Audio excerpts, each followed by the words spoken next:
So today we're going to be looking at the enqueue function. The enqueue function takes in some data arguments. In this case, we're going to be taking in an int value. So the first step when you're doing an enqueue is to create a temp variable. So you see in that corner we have the 5 variable, which we've added, and we set the data and we set the next to null pointer.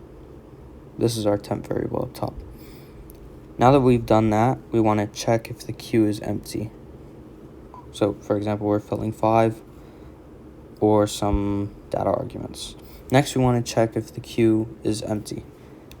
So we check if front equals null pointer. In this case, it does not, and therefore we know that the queue is not empty. In this case, we go to the right side and we set back arrow next equals temp. So this back arrow next, this for node here, we're gonna change this arrow from null pointer to our temp node.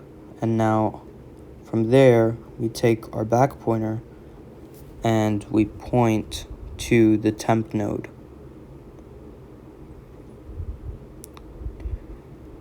In the case that you want to add it to an empty list, say for example, this bottom list didn't exist and we want to add to a top list that is empty, we would go to the left side.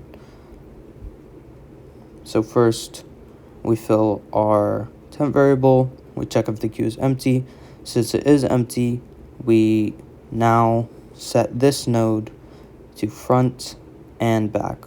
So we add a front pointer and a back pointer. And these are the steps for the enqueue function.